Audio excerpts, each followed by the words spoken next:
Buenas noches, nos reunimos nuevamente en nuestro grupo de formación de la fe católica. Hoy vamos a retomar el esquema que veníamos tocando hace algunas semanas y era el de primero tener una parte de nuestro catecismo y posteriormente vamos a hablar de la parte espiritual con Adrianita en nombre del Padre, del Hijo, del Espíritu Santo. Amén. Te damos gracias, Señor, por este encuentro, porque nos has reunido aquí, porque sabes que estamos sedientos de ti, porque sabes que aunque somos pecadores y que cada día cometemos errores, queremos tratar de seguirte, Señor. Ayúdanos a través del Espíritu Santo, que sea Él quien more en nuestros corazones esta noche, para que podamos entender y también transmitir lo que podemos entender, que tal cual como tú lo dices especialmente aquí, en lo que vamos a hablar es individual.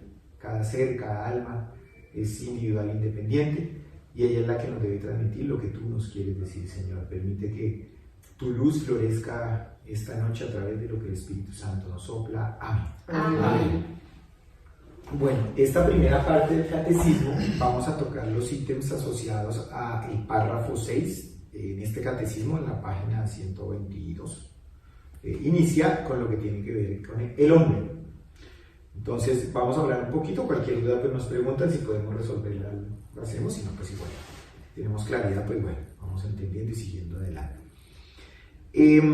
Dios crea al hombre, eso tenemos que partir de ahí, está aquí. Dios crea al hombre a imagen y semejanza suya, es decir, nosotros somos diferentes a todas las demás criaturas, porque nosotros somos criatura creada a imagen y semejanza de Él. Por lo tanto, y se lo escuché a Adrianita estos días, tenemos la posibilidad de tener un puesto de gloria junto con Él, porque Él nos crea precisamente por amor y nos hace a nosotros imagen y semejanza de Él. O sea, somos imagen y semejanza de nuestro mismo Dios. Tenemos hasta, podemos decirlo así, mayor nivel que los ángeles, porque nosotros tenemos un puesto especial frente a Él, si nosotros obviamente decidimos tomarlo. El hombre, al ser creado a imagen y semejanza de Dios, tiene esa posibilidad de ser el único que puede llegar a amarlo. Eso lo debemos tener claro. El hombre es el único que puede llegar a amarlo de todas las criaturas, porque somos imagen y semejanza de Él, y Él nos crea por amor. Es algo así como una retribución en donde el amor de Él es infinito y el de nosotros es quebradizo, y de alguna manera tenemos que llegar a tratar de alcanzar y encontrar ese nivel de amor que Él nos brinda, ¿no? Básicamente eso es importante. Además de que somos los únicos, o las únicas criaturas que podemos llegar a amarlo, tenemos un plan directamente trazado por Él. Y ese plan directamente trazado por Él es que nosotros como hombres, como ser humano, que ahorita divido un poquito lo que es el sexo femenino y el masculino, nuestro plan es que es venir aquí, ¿para qué? Para con cualquier actividad que hagamos, servir y amar a Dios. Ahora, analicemos un poquito este término que viene ya en el siguiente numeral, corpore anima unus. Quiere decir que el cuerpo y el alma del hombre es una sola, la divide el Señor, porque el cuerpo pues obviamente es materia. Pero como en algún momento tocábamos por allá, hablábamos de que nosotros somos ¿qué? Somos esa gloria, esa creación perfecta del Señor, de Dios, y debemos contemplarlo y debemos tener esa dignidad de saber que somos creación de imagen y semejanza de Él. Nuestro cuerpo pues debe ser respetado como tal. Entonces debemos tener esa dignidad, y el alma obviamente debe ser trabajada en conjunto con el cuerpo, estando aquí en esta tierra. Nosotros sabemos que cuando muramos pues tenemos la convicción pues de que el alma va a salir de nosotros y ojalá lleguemos a esa nueva Jerusalén pues que tanto anhelamos, pero los dos son una sola cosa. Entonces debemos aquí trabajarla directamente, tanto cuerpo como alma. Es básicamente lo que nos menciona la Iglesia en su infinita sabiduría, ¿no? Esto es inspiración pues obviamente del Espíritu Santo. Ok, voy a leer este pedacito acá que es bien importante. Hay algunos apartes que me gustaría leerlos. La unidad del alma y del cuerpo es tan profunda que se debe considerar el alma como la forma del cuerpo, es decir, gracias al alma espiritual, la materia que integra el cuerpo es un cuerpo humano y viviente, En el hombre, el espíritu y la materia no son dos naturalezas unidas, sino que su unión constituye una única naturaleza. Medio complejo el juego de palabras, pero no son dos naturalezas, sino todo es una sola. Y por eso es una combinación que debemos tener en cuenta. Entonces sabemos que pues Dios crea, por la narrativa que tenemos en el Génesis, pues obviamente primero crea a Adán, y para ser perfecto ese hombre que él ha creado, y hombre hablo de todo el género, o sea en general, él dice vamos a darle una compañera, y esa compañera sale del mismo ser humano masculino, del hombre, y pues se crea Eva, y pues es ahí donde vienen los primeros grupos de padres, es Adán y Eva, hombres y mujeres, y él los crea de esa manera como un complemento para lo que es el ser humano frente a él. Hay que tener en cuenta, y esto pues digamos no para tanta discusión, es que Dios no es hombre, Dios no es mujer. Dios lo que hace es crearnos como complemento ¿para qué? Para que podamos vivir en este mundo. Entonces ustedes no me digan, no, pero es que Jesús es hombre. Jesús vino como hombre. ¿Por qué? Porque es Dios el que decide hacerlo así. Que hubiera podido venir como mujer, ¿sí? Pero él vino como hombre, o sea, el género masculino, y vino y dio una serie, pues obviamente, de órdenes en términos de obediencia de cómo debe hacer el manejo y la disciplina que se debe tener a él. ¿Por qué? Porque es Dios. O sea, hay cosas que a veces uno se pregunta y dice, pero ¿por qué así? Claro, porque uno se mete en la cabeza, hombre, todo tiene que tener una explicación teórica, física, científica, y a veces pues solamente es Dios, es el que decide hacerlo de esa manera. Pero la dignidad del ser humano está igualmente dada tanto para el ser humano hombre como para el ser humano mujer. Por último, para hablar de este tema del hombre, hablamos del hombre en el paraíso. El primer hombre, pues que crea Dios, lo dije, en términos de hombre y mujer, es Adán y Eva. Nosotros vemos que hombre y mujer, pues están creados directamente para eso. Y que en el paraíso, cuando Dios tuvo la idea original, lo que quería era crear una vida en armonía y una vida digna, una vida linda.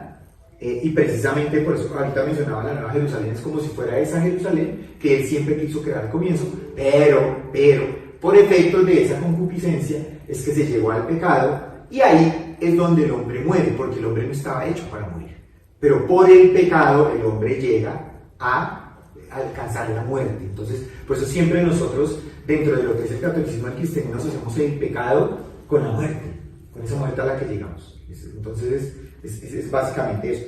Bueno, entonces vamos a seguir con la segunda parte, ¿sí? Vamos a empezar a hacer un cierre. Nosotros empezamos en el mes de noviembre a hablar de la oración del corazón o de la oración de Jesús, que recibe esos dos nombres, ¿sí? De hecho tuvimos muchísimos encuentros hablando de este tema, porque es un tema maravilloso, es un tipo de oración maravillosa, ¿sí? De hecho es un regalo de Dios como todo, y es un tema tan profundo que requirió muchos encuentros, ¿sí? De hecho trataré de practicar siempre lo que el Espíritu nos enseña, esa es la clave, ¿no? Como parte final de hablar de la oración del corazón o la oración de Jesús, estuvimos escuchando unas narraciones que son las narraciones del peregrino ruso, ¿sí? Habíamos dicho que es un hombre que peregrinaba por Rusia, por Siberia, ¿sí? Buscando aprender cómo orar sin cesar, ¿sí? Partiendo de la carta de San Pablo a los tesalonicenses, donde nos dice en un versículo, orar sin cesar. En otras traducciones dice, orar sin agotarse, sin parar, sin descansar absolutamente en ningún momento, siempre, en todo momento, a toda hora, ¿sí? Y por gracia del Espíritu Santo eso le quedó marcado a ese versículo, ¿no? Y él decía, ¿cómo se puede orar sin cesar? ¿Cómo se puede orar todo el tiempo? ¿Cómo se puede orar de día y de noche? ¿Cómo se puede orar las 24 horas cuando uno está tan lleno de cosas en el día, ¿no? Que es lo que hemos hablado a lo largo de estos encuentros. Y eso es una técnica, una forma de oración que la estuvimos viendo por varios encuentros. Y hoy vamos a empezar a hacer como ese compendio, vamos a empezar a hacer ese cierre. El objetivo no es quedarme con una narración. Ah, qué chévere lo que le pasó a ese señor, ¿no? ¿Y a mí qué me va a pasar? ¿Y a mí qué me puede pasar? Y cómo lo que él vivió yo lo puedo aplicar en mi vida. porque eso se trata del grupo, hacer lo propio, hacer lo mío y no quedarme solo con un sentimentalismo de que qué chévere lo que le pasó a ese señor. No, o sea, que sea una motivación para que yo también lo viva. Puede que no sea peregrinando como él lo hizo, o podemos peregrinar de otra manera, ¿de acuerdo? Entonces, yo les decía que la motivación de este hombre, que debería ser nuestra motivación, es esa carta a los tesalonicenses de San Pablo, ¿cierto? La primera carta a los tesalonicenses, en el capítulo 5, en el versículo 17. Es un solo versículo lo que lo marcó a él. Orar sin cesar. ¿Sí? Y eso es lo que nosotros nos deberíamos ver en nuestra vida, en nuestra existencia. Orar sin cesar. Y que nosotros también despertemos esa semilla, o si la hemos despertado, que la despertemos más, y si no, pues empecemos a hacerlo. Y es también a sentir lo que sentía este hombre, ese afán, ese deseo, esas ganas de aprender y esa humildad de dejarse enseñar. Porque una de las virtudes de este hombre es la humildad. ¿Sí? Sabía mucho y era un gran santo, y sin embargo se creía ignorante y pobrísimo. Y por esa humildad él iba y buscaba ayuda. Decía, enséñeme usted a orar sin cesar. ¿Qué es eso, orar sin cesar? ¿Cómo se hace? ¿Cómo es posible? Yo no sé, ayúdeme. O sea, qué linda esa humildad. Entonces lo primero es esa humildad, ¿no? Y ese deseo ardiente de orar sin cesar. Dice, la oración interior continua es el esfuerzo incesante del espíritu para alcanzar a Dios. Hay que pedir a Dios que nos dé esa gracia. Hemos dicho, toda oración es gracia de Dios, es regalo de Dios. Que no lo quiere dar a todos, sí, no lo quiere dar a todos, pero nosotros tenemos que pedirlo y que buscarlo. Esto es importantísimo, porque hay personas que de pronto dicen, no, es que yo no sirvo para hacer esa oración, no, es que yo no he podido, no, es que... Entonces nos falta de pronto, sin darnos cuenta, más esfuerzo, más empeño, humildad, dejarnos ayudar, perseverancia. Bueno, el listado sería muy grande, tendríamos que mirar el por qué no lo he logrado, ¿sí? Pero que sea claro que Dios quiere darnos eso a todos, y Dios quiere que todos nosotros aprendamos a orar sin cesar, todo el tiempo. Y aquí en estas narraciones, junto con lo que vimos antes de escuchar las narraciones, hemos tenido herramientas y técnicas para hacer esto de una manera maravillosa. De hecho, parte de esas técnicas es de lo que empezamos a ver desde el primer encuentro, ¿no? La postura del cuerpo, la respiración del alma, la concentración, el ignorar esos pensamientos, el tener esa concentración, esa perseverancia. Entonces, todo ha sido un proceso para nosotros llegar, y ojalá podamos llegar muy, muy alto. Pero tenemos que ser disciplinados, tenemos que ser perseverantes. Hemos dicho muchas veces, el sentimiento y la emoción son traicioneros en la vida espiritual, que quiero ir al grupo, que hoy no quiero, que estoy molesta, que me incomoda. Esos son daños para uno mismo, no para los demás. Y el maligno busca cualquier estrategia para alejarnos de aprender a orar. ¿Por qué? Porque él sabe el poder de la oración. Entonces nosotros deseamos, en encuentros pasados, ya sabemos y cómo defendernos del maligno. No hacer caso al sentimiento y a la emoción, sino me decidí, lo hago, quiero o no quiero, lo hago. ¿De acuerdo? Como cuando uno decide casarse, que uno decide ser madre. Uno puede ir votando a los hijos, me cansé de los hijos, me cansé del marido. No, quizá hay momentos de sequedad, de resistencia, de crisis. En la oración y en la fe también se vive lo mismo. Pero quien gana la batalla es el que persevera. ¿De acuerdo? Ves que esa fue la palabra que yo dije. Bueno, algo que nos dicen acá también, y que ya lo sabemos, es que vivir según los mandamientos es un reflejo de que yo estoy enamorada de Dios y que yo permanezco en Dios.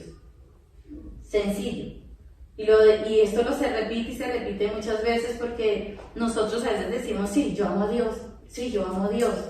Y de pronto sí lo amamos, pero nosotros de pronto no tenemos la conciencia de lo que realmente es amar a Dios, ¿sí?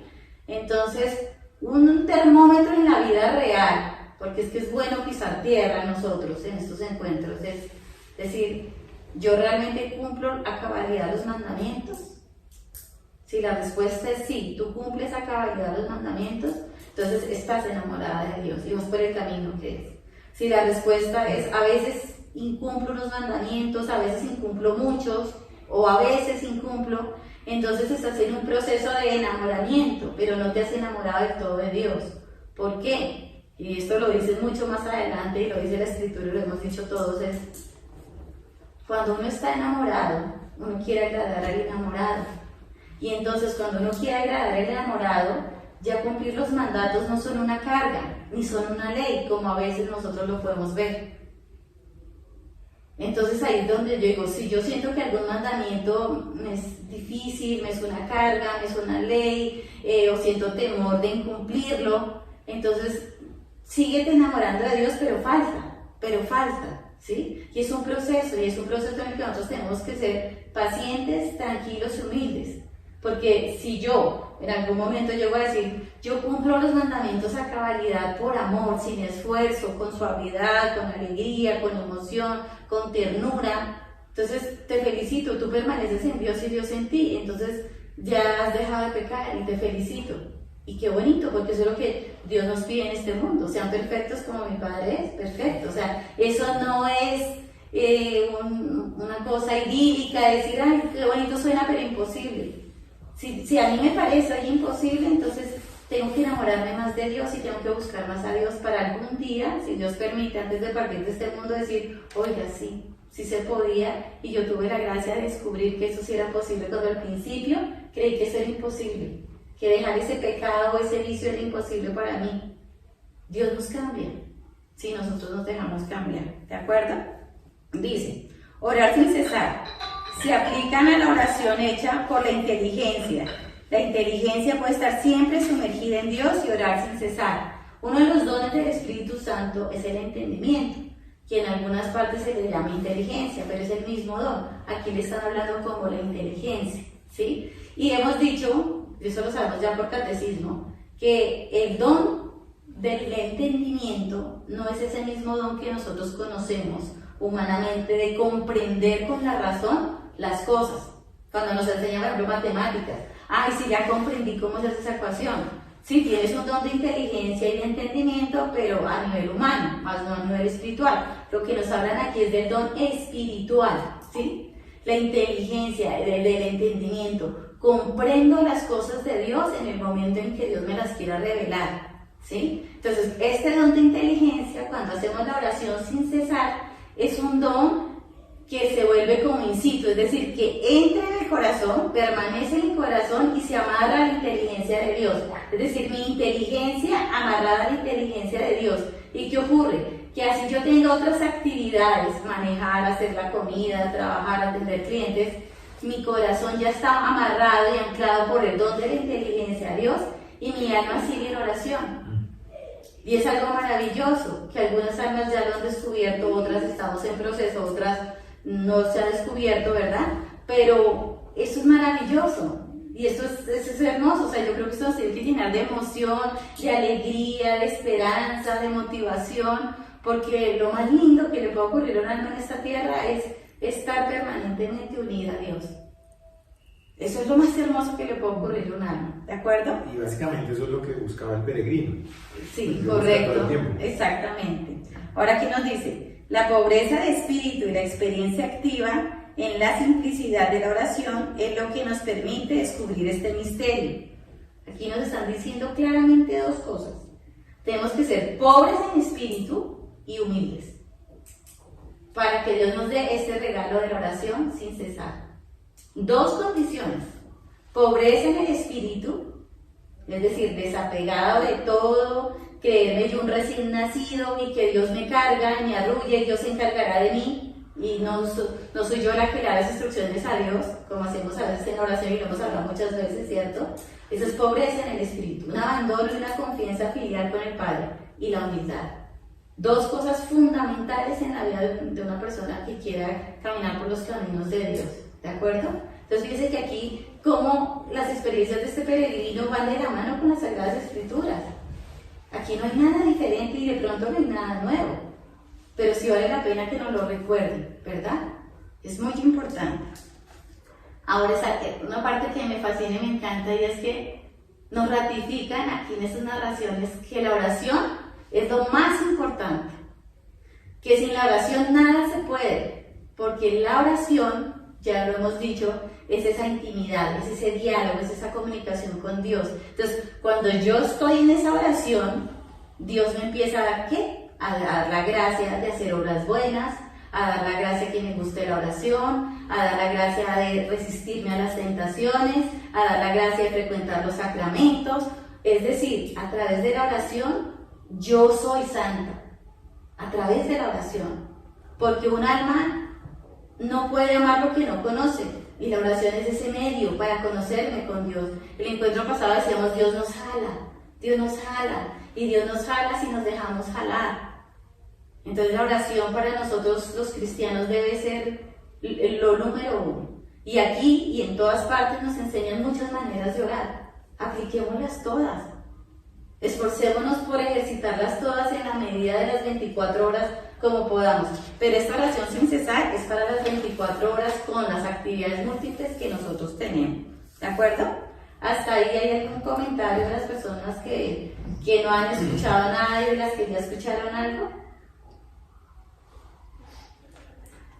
Como comentario adicional, además de perseverancia, que la búsqueda de lo que yo necesito se debe hacer en diferentes etapas, no necesariamente se encuentra la primera vez que lo hago, sobre todo por la búsqueda que él hace allí. No voy a narrar mucho, se hace a los padres del desierto que están aquí en la Filocalía y no necesariamente a los sacerdotes de comunidad y demás, porque él dentro de las narraciones él empezaba a preguntar a los sacerdotes de comunidad cómo he de orar sin cesar, y las explicaciones que le daban no lo llenaban, hasta que le dijeron tienes que ir a los padres del desierto. Bueno, entonces vamos a seguir, que miren, todo eso es tan rico y nos nutre tanto, ¿verdad? Dice, la oración de Jesús interior y constante es la invocación continua e incesante del nombre de Jesús con los labios, en el corazón y en la inteligencia, ya sabemos de qué inteligencia estamos hablando, ¿no? En el sentimiento de su presencia en todo lugar y tiempo. Señor Jesucristo, Hijo de Dios, ten piedad de mí, pecador. Esa es la oración del corazón, esa ejaculatoria. Señor Jesucristo, Hijo de Dios, ten piedad de mí, pecador. Entonces, esa ejaculatoria que suena para los principiantes en algo simple, ¿sí? Cuando hemos practicado esta oración, se convierte en algo demasiado maravilloso, y lo vamos a ver a lo largo de lo que nos comenta el peregrino ruso, ¿de acuerdo? Ahora nos empiezan a hablar de este libro llamado La Filocalía, ¿sí? Dice, en el libro de la Filocalía está la guía de la vida contemplativa. La guía de la vida contemplativa. Queremos ser contemplativos, esto es una guía. Pero entonces, ojo, esto no es más importante que las escrituras. No nos podemos confundir. Es una guía, ¿cierto? Es un manual, es un ABC, ¿de acuerdo? Dice, y aquí nos ponen un ejemplo, porque uno de los monjes decía al padre, al Estaret, que es como su guía espiritual, le preguntaba, entonces la Filocalía es más importante que la palabra de Dios. Le decía, no es más importante, pero no es menos importante. Entonces le decía, pero ¿cómo así? Como que no es más importante, pero tampoco es menos importante. Y le pone un ejemplo maravilloso, y dice, piensa que las Sagradas Escrituras son el sol. El sol directamente no lo podemos contemplar, el sol directamente no lo podemos ver, por su fuerza, por su poder, por su magnitud. Asimismo es la palabra de Dios, directamente no la podemos comprender. Entonces, ¿qué necesitamos para ver el sol? Le decía él en su época, ¿no? Necesitamos un vidrio ahumado, ¿cierto? Para a través de ese vidrio ahumado poder ver el sol. Y a través de ese vidrio ahumado es que nosotros podemos ver el sol sin que se nos dañen los ojos. Pues la Filocalía, le decía a él, es ese vidrio ahumado. Que si nosotros a través de la Filocalía podemos contemplar la palabra de Dios, la vamos a contemplar tan lindo como contemplamos el sol a través del vidrio ahumado. Y me pareció tan hermoso ese ejemplo y tan lindo ese ejemplo para comprender lo que es la Filocalía, para la Filocalía en la oración interior, la Filocalía en la oración del corazón, ¿de acuerdo? Esta Filocalía es un compendio de 25 padres del desierto, donde dan consejos, donde dan recomendaciones para entablar esa intimidad con Dios. Entonces ya se imaginarán ese tesoro, ¿no? 25 grandes santos aconsejándonos al mundo entero. Entonces, obviamente ahí está la mano del Espíritu Santo, por supuesto, ¿no? Entonces es algo maravilloso. Dice, la guerra que declara el mundo oscuro, porque no hay cosa que tema tanto como la oración del corazón. Por eso quiere que aborrezca la oración del corazón. Al principio, yo no sé, las personas que hemos estado desde el principio del tema de la oración del corazón, cuando empezamos a hacer esas tareas, cuando empezamos a manejar la respiración, porque la idea es que inhalando yo diga Señor Jesucristo, Hijo de Dios, y exhalando diga ten piedad de mi pecador o pecadora, ¿cierto? Entonces se suscita una serie de situaciones a los principiantes: incomodidad, ahogo, pereza, jartera, rutina, que aburrido repetir esto, es bobo, no tiene sentido, eso es aburrido, yo mejor hago otra cosa, mejor lo de otra manera. ¿Por qué? Porque el maligno sabe lo que esa alma va a conseguir si logra entrar en la oración del corazón. La santidad va a conseguir. Entonces, como él sabe lo que va a conseguir, entonces nos llena a los principiantes de eso, de ese té, esa jartera, esa pereza, cuál practicar, qué respiración, qué incomodidad, estos de aburridos, esto yo no tengo tiempo para perder, ¿cierto? O sea, miren cuántas ideas nos mete el maligno. Pero por eso yo les hablo mucho de la perseverancia y de no dejarnos engañar. Emociones y sentimientos son peligrosos. Que no quiero practicar, no, es que no importa que Adrián no quiera practicar, aquí me siento y voy a practicar. Uno mismo se exige. Y ahí es donde sí caminamos espiritualmente y damos grandes saltos de santidad. ¿Listos? Otra cosa que nos dice: el enemigo solo busca según la voluntad y el permiso de Dios. Aquí esto lo está en las escrituras, ¿no? O sea, Satanás nunca va a hacer nada sin el permiso de Dios. Entonces, cuando llega a tentarnos, Dios le da el permiso: ve a tentar a Melvin, ve a tentar a Mireya, ve a tentar a César. Dios nos dio el permiso. Y uno dice: oiga, pero Dios, ¿por qué le da el permiso? Maravilloso, y gracias a Dios que nos dé el permiso. Eso sería otro tema, ¿no? ¿Y por qué las tentaciones? Pero solo puede decir una cosita chiquita acerca de eso. Y más adelante lo dice aquí en las narraciones. Dice: gracias a Dios, Dios permite las tentaciones por muchas cosas. Primero, para que entendamos que sin Dios no podemos hacer nada. ¿Ustedes se imaginan donde nos fuéramos tentados? Nos creeríamos dioses. Es que yo todo lo hago bien, es que soy la mejor, es que yo por mí misma pude, es que soy una dura. Sería terrible para nuestra perdición, terrible, ¿sí? También Dios lo permite para corregirnos. Son correcciones cuando llegan las tentaciones. A veces nos creemos más adelantadas de lo que vamos, ¿no? Es que yo ya llevo tantos años de ministra, yo llevo muchos años en la iglesia, yo llevo cientos de años dirigiendo grupos, yo tengo ya teología, tengo, y he estudiado y sé, y ya manejo 1000 grupos, y sé. Sí, puedes saber mucho cognitivamente, pero, ojo, ¿estás haciendo la voluntad de Dios? ¿Te abandonas en la voluntad de Dios? Si lo haces y cumples los mandamientos como lo dijimos, vas muy bien. Sigue estudiando teología y sigue manejando grupos, y si no, haz un alto en tu camino y mira, porque de pronto lo que estás haciendo es por amor propio y no para alcanzar la santidad. Entonces, miren cuántos engaños espirituales, ¿no? Y Satanás lo sabe y nos quiere alejar de la oración, y no solo la oración del corazón, sino de cualquier tipo de oración, ¿de acuerdo? Se debe repetir varias veces la ejaculatoria. Al principio cuesta, pero con el tiempo se va dando de manera mecánica. Una señal de esto es que se quiere estar a solas y en silencio más tiempo. Miren, lo lindo de practicar esta oración es que, como es una intimidad con Dios, es un arrullo con Dios, entonces que vamos a empezar a querer nosotros más tiempos de silencio, más tiempos de soledad, que no los vamos a poder tener todo el día por nuestras actividades, pero ya no vamos a querer hablar tanto, ya no vamos a querer estar haciendo otras cosas que no nos nutran el alma, porque sabemos que hay un gran tesoro. Y como al principio soy principiante y me cuesta, yo necesito ese tiempo solo y esa concentración mientras mi alma se coge el hábito, un vicio sano, un hábito. Cuando mi alma ya coge ese hábito, ya podemos estar aquí hablando de otras cosas y mi alma está en esa oración íntima con Dios, pero porque ya practiqué y ya mi alma la eduqué y la enseñé. Pero al principio, mientras educamos el alma, buscamos esos espacios silenciosos, a decir, media hora aquí me vuelo para el oratorio, para mi cuarto, para el despierto, donde sea, y yo voy en el carro, ¿sí? Y ya tratamos como de no desgastarnos tanto en otras actividades que pueden que no sean malas, ¿cierto? Pero empezamos nosotros a sacar el tiempo, a buscar espacios para esto. Eso es una buena señal de que estamos empezando bien, ¿sí? Entonces alegrémonos y ya empezamos a sentir esas pequeñas señales, ¿listo? el silencio y la soledad. Dice, esta oración ayuda para superar el dolor, el sufrimiento, la humillación, el cansancio, el desamor y la tristeza. ¿Por qué creen ustedes que esta oración nos ayuda a superar eso?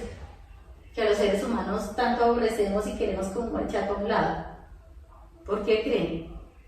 No sé, porque el Señor me está soportando con mayor frecuencia o lo siento al lado mío. Claro, porque miren, cuando yo estoy en esa intimidad con Dios, con esta oración de Jesús, mi alma reposa, agradablemente reposa en las manos de Dios como el bebé en los brazos de su mamá. ¿Sí? De la misma manera reposa el alma en Dios. Entonces, cuando a esa alma le llegan esas tribulaciones de cualquier tipo, el alma no va a perder la paz, el alma no se va a turbar, porque ¿quién la está arrullando? Dios. Y si Dios la está arrullando, ese arrullo, esa paz de Dios es más grande que la humillación, que la enfermedad, que el dolor, que la incomprensión, que la ruina, que el rechazo. Entonces, por eso es maravilloso que nosotros enseñáramos a nuestra alma a vivir con esta oración todo el tiempo. Es algo maravilloso, ¿vale?